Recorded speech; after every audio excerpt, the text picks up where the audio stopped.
speaking of credit, I mean, when you look up and down the stat sheet, you said you wanted more from your guys.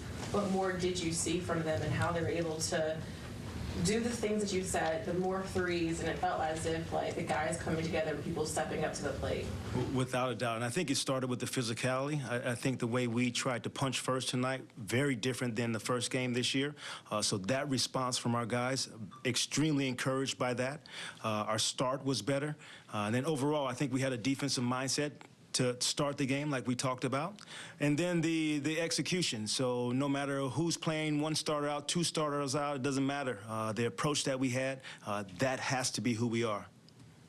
Understanding that Luka has done this to a number of teams late in games, did you see, considering the way the last game ended, you showed enough to get a lead but not hold it. Here you showed enough to get a late lead but not hold it. Did you see any commonalities in the end games of these two losses? No, I think at the end of the day, what makes teams very special at the end of the day is they have dudes who can make tough shots, just like Donovan did against us the first night, Luka did tonight. And that's the difference in layers of the league, in my opinion. And we'll grow to understand how to make plays like that at the end of the night.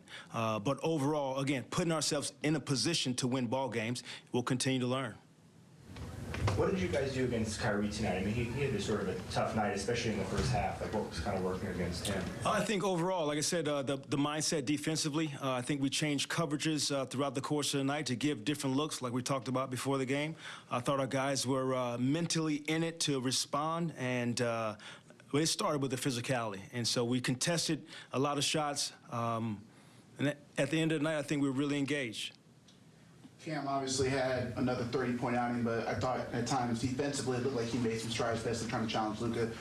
What did you like about maybe not just his scoring, but just all around what he brought tonight? Yeah, I think overall, knowing the strategy of the Mavericks, trying to put him in pick and roll so he could guard individual defense. I love the fact that he stayed locked into our coverage, didn't deviate from that, and really showed some growth on that end of the floor. And we talked about that. He is being rewarded for being locked in, engaged, being a great teammate on both sides of the basketball.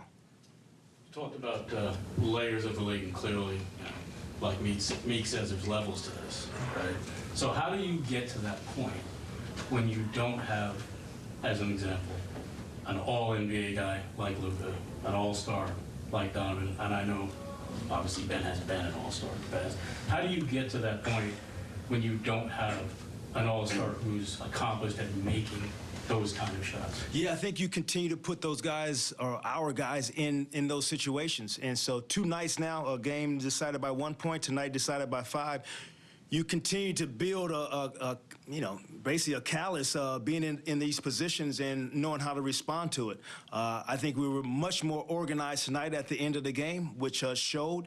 And so you just continue to grow from there. I love putting our guys in this position, and I look forward to it. Coach, I'm sorry, Coach, how has Dennis Smith Jr. impressed you guys in the training camp and then also heading into the season this year? Yeah, Dennis has been great for us. You talk about a guy that is extremely competitive. We saw that from day one in training camp, his ability to really run the second unit in training camp and have a physicality and competitiveness about him.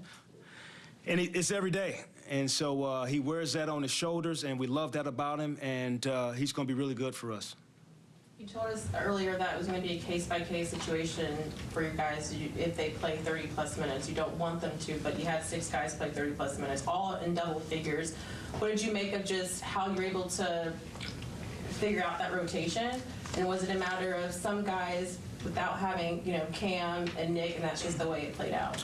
And a little bit of me thinking ahead. We got 2 days in between games, so enough for our guys to recover was my thought about it, that I could run them a little bit longer. Wanted to play Day'Ron more, just we talked about before the game how good Luka is and Kai are against the coverage that Day'Ron will be in. I thought Doe was extremely physical for us on both ends of the floor, and we'll use these 2 days to recover for Charlotte.